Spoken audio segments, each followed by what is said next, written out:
Here are 10 creative trees to spruce up your world. First up, we have the snow cherry blossom. This is my personal favourite. So the theme is pink and white, and I went for a snow block and a mushroom stem trunk here.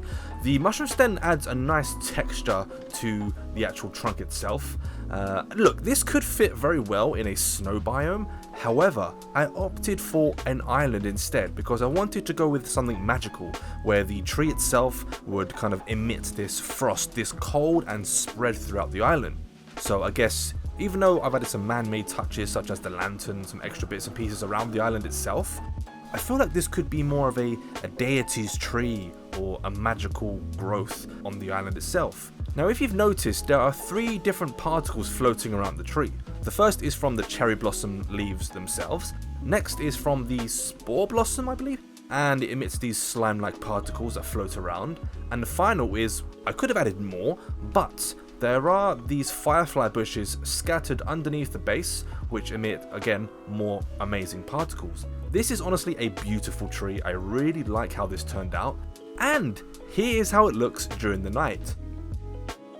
Next up, we have the cubic birch. I wanted to go with something a bit simplistic here, and I really want to make use of birch because people seem to hate on it too much. But it has a lot of flavour. It has these little sticks hanging out of the tree and these vines hanging down. I forgot to clip them probably.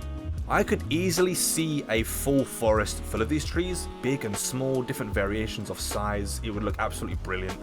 I went a bit crazy with this one, but this one is called the Bauble Oak. Baubles, you think of Christmas trees, on the balls you hang around the Christmas trees, and yes, it does give Christmas vibes, but I think this would go very well in the centre of a snowy tiger village, or even in the lush caves if there was some sort of tree growth happening inside the lush caves. As you see the moss at the bottom there, and the moss scattered around the tree, the glowiness, the glowberries, amazing. And again, if you look at the tree during the night time, the frog lights really give off this amazing glow along with the glowberries. It creates the feel of a safe haven, so you could definitely see yourself setting up camp nearby. Now this one's called, oh my god, the Hanging Gloak. Don't ask me why. I mean, Gloak, glow, oak. I mean, if you actually look at it, it's not Gloak. It's spruce, it's not oak. What's wrong with me? But anyway, you get the idea. I wanted a unique approach of a tree glowing under a cliffside, but this could also work very well in big caves, growing from trees, different sizes, but adding some ambience with the glowberries as well, and these little kind of sticks hanging down, sort of like offshoots of the tree itself. I added a little bit extra texture as well, like a little cave, where you can kind of walk into the tree and find it, and I could probably do some parkour as well. Yay, done it! This one is called the Pale Cinder Tree. This was inspired by an almond tree. I used coal blocks to kind of create a really, really dark black trunk here. And look, imagine a pale garden was set aflame, and the coal blocks make it even more sinister.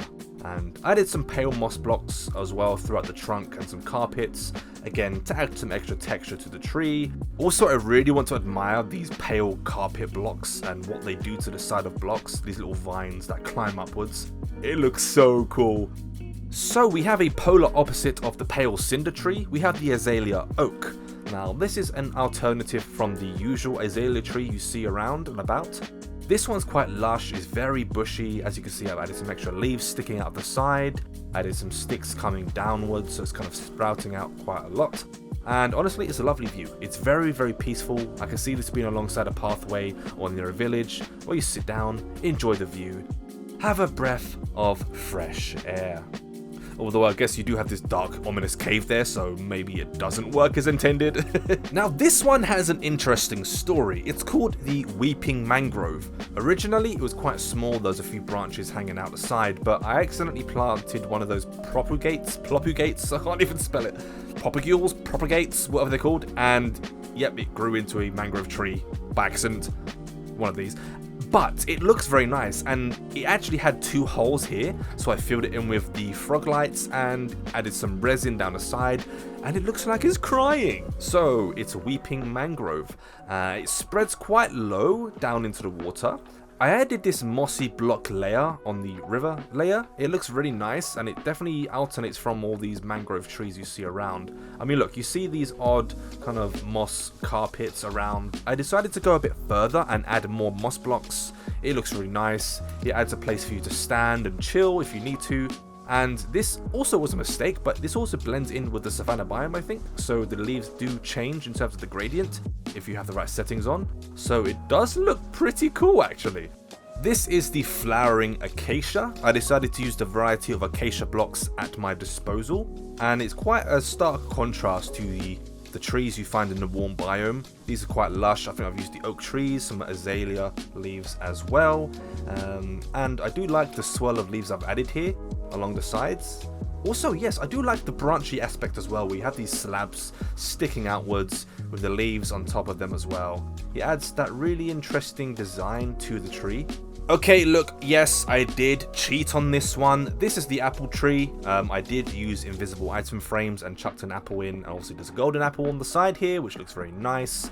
I also added these resin blocks though, as an extra bit of texture, so it could be some sort of berries as well. It doesn't have to be an apple tree, but I thought it'd be nice to add that anyway.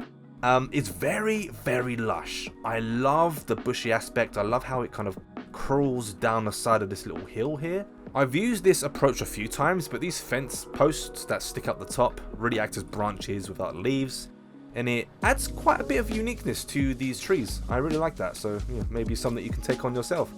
See, you can just imagine yourself sitting here on the edge with the apple tree behind you, with the leaves flowing around you, eating a nice juicy apple.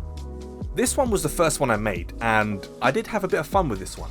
It has quite a jungly approach with the height going on, but it does have some flavors such as the buttons, the fence posts, the different variation of blocks. I think these are birch wood and oak logs. Now, interestingly enough, I used these brown mushroom blocks at the base. You can thank B-dubs for that one, for making me think more outside of the box when I was building these trees. But overall, this does look nice, and I think you could make a jungle out of these. I really hope that you enjoyed this little showcase and let it bring some inspiration for your creations. Please subscribe if you want to see more. Thanks for watching, and I'll see you next time!